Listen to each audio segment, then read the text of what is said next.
So guys 56 days तक लगातार जियो cinema की ऐप पर जबरदस्त वाला समूह, जबरदस्त वाली भीड़ और जबरदस्त वाले क्राउड के साथ में एक super duper hit entertaining show हम लोगों को मिला, बिग बॉस ओटीटी सीजन 2, जिसने अपने आप को प्रूव किया एक बार और कि बिग बॉस से बड़ा कोई भी शो नहीं।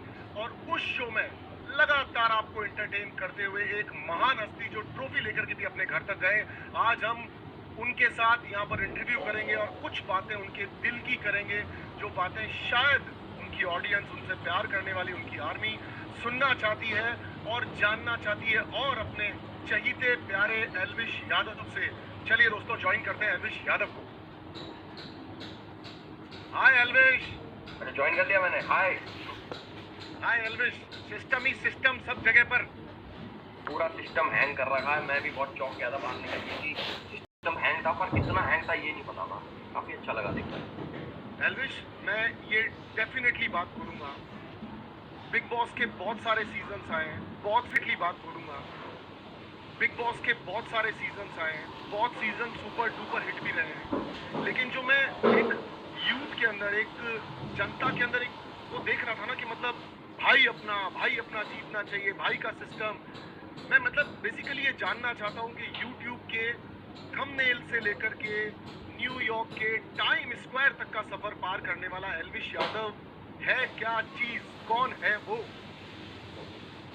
मैं ये मानता हूँ कि जो लोग मेरा सपोर्ट कर रहे थे, जितने भी मेरे भाई इकट्ठे हुए थे, रैली निकाली उन्होंने और अपनी गाड़ी के पीछे पोस्टर लगाए, तो मेरा ये मानना है कि वो मुझे अपने ही बीच में से उठा हुआ एक नॉर्मल इंसान मानते हैं कि ये तो हमारे भाई जैसा ही है, तो अपने घर का बंदा है। क्योंकि जैसे मैं ब्लॉगिंग करता था पिछले 1.5-2 सालों से, मैं लगातार रोज ब्लॉग्स आ रहे थे, मतलब अपनी डेली लाइफ दिखा रहा था कि मैं क्या हूँ, कैसा हूँ। एक तरीके से मैं बिग बॉस जी रहा था, बट विथ फोन, और लोग भी देख रहे थे उस चीज़ को। तो इस वजह से उनको ऐसा लगता है कि अपने घर का बंदा है तो इसे जीतना चाहिए, और इसलिए उन्होंने मेरा सपोर्ट करा। और जो आप दूसरी बात बोल रहे हो कि थंबनेल से लेके टाइम स्क्वायर तक का सफर, जैसे मैं बाहर निकला मेरे को इन्होंने दिखाया कि भाई देखो तुम्हारा तो ये टाइम स्क्वायर पे ऐसे ऐसे आ गया। तो मैंने पहला सवाल इनसे पूछा, मैंने कि तुमने पीछे से कोई जमीन वमीन तो नहीं बेच दी मेरी? जो इतना पैसा लगा दिया, मैंने कि पैसा किसने लगाया है? वो चीज़ ने मुझे बताई किसने लगाया, बट बहुत अच्छा लगा देख के। ये मैं भी जानना चाहता हूँ और शायद जनता भी जानना चाहती है। बताओ पैसा किसने लगाया है? मैं भी यही जानना चाहता हूँ, पता लगेगा मैं बताऊँगा। कमेंडेबल एल्विश, मैं एक लिटरली बात बता रहा हूँ कि तुम कह रहे थे कि मैं पॉलिटिशियन बनना चाहता हूँ। प्लीज़, किसी आदमी की रोजी रोटी छिन जाएगी अगर तुमने ट्राई की तो। तो थोड़ा सोच समझ के कदम लेना अगर तुम पॉलिटिशियन बनना चाहते हो तो। एल्विश, एक चीज़ मुझे जाननी है, सवाल तो मेरे पास बहुत सारे हैं, पर मुझे एक चीज़ जाननी है कि जिस एल्विश को हम लोग अंदर देख रहे थे, वो एल्विश काफ़ी सॉर्टेड सा, जैसे पूजा भट्ट जी का भी मैं डायलॉग रिपीट करूँगा तो, कि वो है 24 साल का, लेकिन उसके अंदर एक बहुत मैच्योर इंसान है। ये ठहराव, वो तुम्हारे साथ कहीं साउथ अफ्रीका के जंगलों में जाकर के शांति से रहना चाहती हैं, तुम्हारी सारे घर में मतलब उनकी किसी से पट नहीं रही थी, और पट उनकी रही थी जो लोग यहाँ तो उनके साथ, उनके अकॉर्डिंगली, उनके सिस्टम के हिसाब से चल लें। तो आप दोनों की बेसिकली क्या केमिस्ट्री थी, और क्या तुम अंदर से वैसे ही इंसान हो? टू बी फ्रेंकली सेइंग, क्या वैसे ही इंसान हो जैसा स्क्रीन पर इतने दिनों से हमको दिख रहे थे? जो रियलिटी शो होता है उसके अंदर ना एक चीज़ मैंने नोटिस करी, मुझे पहले लगता था बिग बॉस होता है स्क्रिप्टेड होता है, स्क्रिप्ट देते हैं, ये देते हैं, तो अपने हिसाब से ये लोग ना जिताते हैं कि ये हमें फ़ायदा देगा, आगे चल के तो इसे जिता देंगे।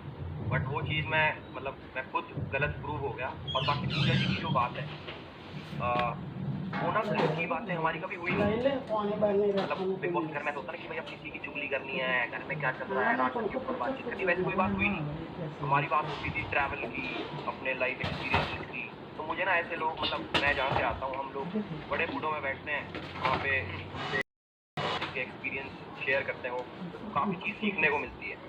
तो एक चीज़ ये जो आपकी है कि क्या मैं बाहर भी ऐसा ही हूँ, अंदर भी ऐसा ही हूँ, तो वो चीज़ मेरी वहाँ से आती है जो मैच कर पाई ना, बंदे की वाइब मेरे से मैच होती है। बेशक मैं 24 साल का हूँ, बट मेरी जो बातें थी वो थोड़ी मैच कर गई उनकी वाइब से, इसलिए हमारी बट। और शायद अगर घर की बात होती कि मैं किसी की चुगली करता कि मुझे कैसा है, इतना बुरा है, तो शायद पढ़ ली पाती। और मैं ऐसा हूँ भी नहीं है चुगली उगली करने वाला बंदा।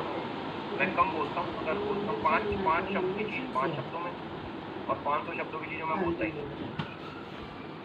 डेफिनेटली ये जो तुमने बात यहाँ पे ऐड की कि हम हमारे बड़े बुजुर्गों के साथ बैठते हैं तो उससे एक ठहराव और एक तरीका आता है, तो वो बिल्कुल डेफिनेटली मुझको दिखता था। जैसा मैंने कहा सवाल बहुत सारे हैं, तो एक चीज़ और भी है, ये वाइल्ड कार्ड बन के आना, इसको तुम कैसे देखते हो? ये एडवांटेज है या फिर जैसे मैं अगर बोलूँ तो मेरे लिए वाइल्ड कार्ड आना एक एडवांटेज नहीं है। अगर एक आदमी वाइल्ड कार्ड बन के आता है तो हमने हमारे सीजन में भी पूरी ट्राई की थी कि हम वाइल्ड कार्ड्स को बाहर निकाल दें पहले का पहले और उन्हें जगह ना दे करके। तो तुम इसको किस तरह से देखते हो? वाइल्ड कार्ड की जर्नी इजी थी, मुश्किल थी, और जीत पॉसिबल लग रही थी, नहीं लग रही थी? क्या कहना चाहते हो इस बारे में? वाइल्ड कार्ड की जर्नी जो है ना काफ़ी मुश्किल है एक नज़रिए से। कई लोग ये सोचते हैं ये तो लेट आया है, 30 दिन इसने जिए ही नहीं, और सॉरी मैं 27वें दिन आया था कि 27 दिन जो लोग सर्वाइव करा इसने वो चीज़ तो देखी ही नहीं। बट मुझे ऐसा लगता है जैसे सलमान भाई ने भी बोला कि जैसे दुल्हन आती है वो एडजस्ट करती है, वो कितना हार्ड होता है। वो चीज़ मैंने रिलेट करी कि हाँ मेरे पास एक डिसएडवांटेज थी जो मैंने एडवांटेज में तब्दील कर दी लोगों का दिल जीत के, और जो मेरी जर्नी रही लोग मेरे से रिलेट कर पाए कि उन्हें मैं अच्छा लगा इतने कम टाइम में भी। और बाहर के लोग नहीं, घर के लोग, आप जब एंड देखोगे लोगों से पूछा गया कि भाई कौन सा सही लग रहा था, मतलब उन्होंने भी जो एक तरीके से मेरे दुश्मन थे, गाली गलौज हुई थी, जो लड़ाई हुई थी, उन्होंने भी मेरा नाम लिया। वो चीज़ देख के मैं काफ़ी हैरान हो गया कि अरे अच्छा इतना अच्छा बंदा हूँ क्या मैं। तो वो चीज़ काफ़ी अच्छी। मुझे इस पे एक सवाल है मेरा, मतलब ये कोई पूजा पाठ का नतीजा है? तुम गले में कुछ पहनते वहनते भी हो, मतलब ऐसे लोग कैसे, मतलब एक साथ सारे लोग मिलकर के, मोस्ट ऑफ द पब्लिक वहाँ पर बैठ के कह रही थी कि एल्विश को जीतना चाहिए, एल्विश बहुत सॉर्टेड लग रहा था। ऐसा नहीं तुम्हारे झगड़े नहीं हुए? तुम्हारे झगड़े भी हुए, आप लोगों ने आपस में भी। एक पॉइंट मुझे पता है जहाँ पर तुमने पूजा जी को सामने से जाकर ये भी कहा था कि पूजा जी आप बेबिका के बारे में बोलती हैं कि वो चीज़ों को भूल जाती है, दिल पे नहीं लेती है, लेकिन मैं आपकी इस बात से सहमत नहीं करता हूँ। तो एक तरह तुमने काउंटर भी रखा था अपना के सामने। तो इतने सारे लोगों को एक वाइल्ड कार्ड से प्यार हो जाना या समझ में आ जाना, ऐसा कैसे पॉसिबल हो रहा था? यार ये मेरी पर्सनैलिटी इतनी बढ़िया है ना, मुझे अब पता लग रहा कि लोग मेरे से इतना कनेक्ट कर लेते हैं। देखो जितने भी लोग थे अंदर खूब लड़ाई झगड़े सारी चीज़ें हुई, बट एक चीज़ है कि सब लोग ना दिल से अच्छे थे। मतलब किसी के मन में किसी के प्रति हेट नहीं था, जैसे होता कि यार ये तो अच्छा ही नहीं है, वो वाली चीज़ कभी नहीं हुई। और बाहर आके उन्होंने देखा होगा कि रियलिटी शो को जो रियलिटी की तरह जी रहा है उसे सपोर्ट करना चाहिए, क्योंकि मैं ऐसा ही हूँ। अच्छा, 27 दिन बाद जब अंदर आ रहे थे तो ये वाइल्ड कार्ड की हिस्ट्री है कि कभी वाइल्ड कार्ड जीता नहीं है। एक तुमने एक बहुत बड़ी हिस्ट्री क्रिएट की है कि वाइल्ड कार्ड जीत गया। अब लोगों को ये रहेगा कि wild card can also win, अब ये चीज़ दिमाग में लोगों के रहेगी। तो तुमको जब आ रहे थे शो में, अंदर आ रहे थे, अंदर आ चुके थे, कितने प्रतिशत लग रहा था कि मैं शो जीतने आया हूँ या बस मैं ऐसे ही आया हूँ, पब्लिक के लिए आया हूँ? That's it. स्टार्टिंग में मेरे को ऐसा लग रहा था कि ना बिग बॉस वालों के रूल होते हैं कि वाइल्ड कार्ड को जिताते ही नहीं। फिर जैसे मैं जीत गया वो चीज़ तो मेरी क्लियर हो गई कि पिछले 16-17 सालों से भाई आज तक कोई वाइल्ड कार्ड जीता नहीं। हमारी भी क्लियर हो गई। मेरी खुद की क्लियर होगी। मैंने पूछा जब मैं शो में आ रहा था ना कि यार एक बात बताओ, वाइल्ड कार्ड कभी नहीं जीता और मुझे ऐसा लग रहा है इस बार भी नहीं जीतेगा, तो तुम कुछ अंदर से तो नहीं करते? मैंने कम से कम 10 बार सवाल पूछा जो जिन्होंने कास्टिंग वगैरह करी सारी। उन्होंने बोला नहीं ऐसा कुछ नहीं, अगर वाइल्ड कार्ड स्ट्रॉन्ग है तो यार जीत सकता है, पब्लिक के हाथ में सब चीज़ें। मैंने कहा यार वोट पक्का कुछ झोल तो नहीं होता ना कि वाइल्ड कार्ड के तो वोट ही नहीं काउंट होते? कह रहे नहीं नहीं कोई ऐसी बात नहीं है, अगर जीतने लायक बंदा होगा तो जीता जाएगा, नहीं तो नहीं जीत। बट मैं जीत गया तो कुछ तो इम्पैक्ट डाला होगा मैंने, बल्कि कम दिनों में और काफ़ी ज़्यादा इम्पैक्ट मैंने डाला। तो वो चीज़ तो क्लियर हो गई कि एक जर्नी या फिर इम्पैक्ट क्या चीज़ मैटर करता है, कि दिन कितने ज़्यादा जिए या फिर कितना इम्पैक्ट डाला। तो इम्पैक्ट पब्लिक ने देखा कि हाँ इस बंदे में कुछ तो है, और ये जैसा बाहर है वैसा अंदर है, उस चीज़ से रिलेट करके उन्होंने मेरे को जिता दिया और created the history. Definitely you created history. And यहाँ पर एक चीज़ और आती है कि मैंने भी पूरे सीजन को फॉलो किया, मुझे भी कभी ऐसा नहीं लगा कि कुछ मेडअप कर रहा है एल्विश, मतलब लाइक कुछ बना रहा हो या कुछ स्ट्रेटजी लेकर आया हो, क्योंकि जो तुम्हारी स्ट्रेटजी, अगर अपन उसको स्ट्रेटजी मान भी लेते हैं, तो वो दिख ही नहीं रही थी। वो स्ट्रेटजी एकदम फ्लैट और एकदम नॉर्मल। तुम एक आम इंसान सुबह नींद से उठा, वो टॉवल भी बांध के घूम रहा है तो घूम रहा है, और वो खाना मांग रहा है तो मांग रहा है। Very simple and flat. और शायद इसी वजह से मास पब्लिक को तुम पसंद आए, क्योंकि सबको अपने जैसे लग रहे थे। जो रेस्ट जो तुम्हारे साथ जितने भी लोग थे, ऑल वॉज फैंटास्टिक प्लेयर, सबका गेम बहुत बेहतरीन था। लेकिन एक चीज़ बहुत ज़्यादा क्लियर दिखती है कि मुझे भी ये समझ में आया है कि लोगों को वो लोग ज़्यादा समझ में आ रहे होते हैं जो एकदम सिंपल और एकदम बेसिक, मतलब वो जिद नहीं कर रहे होते मैं जीत जाऊंगा या मैं जीत रहा हूँ या मैं जीतने वाला हूँ। He was very simple with the things. एक दो बार सवाल तुमने बिग बॉस के सामने भी उठाए थे, वो टाइम वाले सवाल पर लेकर के कि वो लाइट ब्लिंग हो रही है। तो लाइट ब्लिंग एल्विश मेरे हिसाब से गलत भी हो सकती है, सही भी हो सकती है, बट वो तुम्हारा अपना एक्सपीरियंस होगा कि वो लाइट ब्लिंग सही हो सकती है नहीं हो सकती है।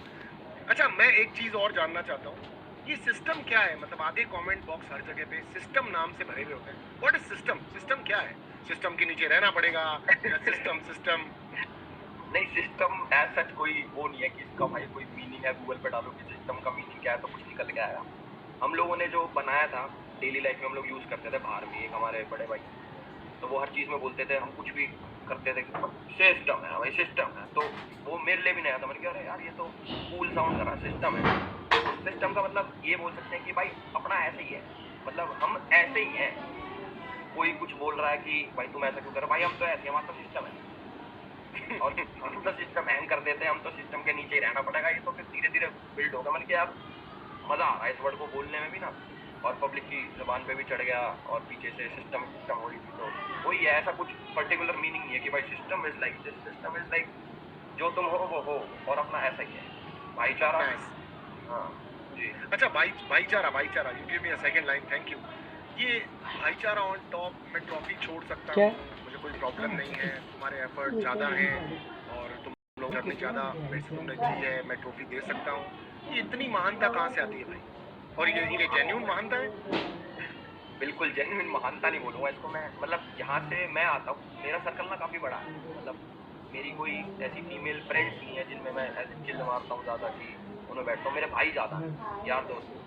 तो वो चीज़ अपने आप ऑटोमेटिक आ जाती है कि यार अपना भाई तो है, भाई के लिए कुछ भी कर सकते हैं। महानता नहीं मानूंगा उस चीज़ को, मैं बोलूँगा कि दिल से अगर किसी के लिए रिस्पेक्ट है तो मैं उसके लिए चीज़ें छोड़ भी सकता हूँ एक बारी को। ऐसा नहीं है कि मुझे चाहिए उसको ना मिले, ऐसा नहीं, वो वाला फैक्टर खत्म हो गया। ऐसे कि अगर उसे मिल रहा है और वो डिजर्विंग था भी, तो मैं बहुत दिल से खुशी खुशी ले लो, भाई तो है, क्या बात होगी ऐसे। दैट्स एब्सोल्युटली वेरी गुड के आगे और भी है। तुमने ये भी कहा था कि इसके आगे और भी दुनिया है, कि हम सिर्फ एक ट्रॉफी को लेकर के नहीं कर सकते। एंड यू ऑलवेज लाइक अभिषेक भी कि भाईचारा on top and that was great. ये भी तुमने एक और सवाल मुझे अपनी बात में ही दिया, ये दिया कि मैं थोड़ा लड़कियों के साथ कम हूँ, शर्मीला सा हूँ। इतने शर्मीले कैसे हो? सामने से लड़कियाँ ऑफर कर रही हैं, बाना चाहती हैं, तुम बैठ के बात भी नहीं कर पा रहे हो, ऐसा क्यों? मैंने खूब बात करी है, मैंने जिया से बातें करी हैं, मैं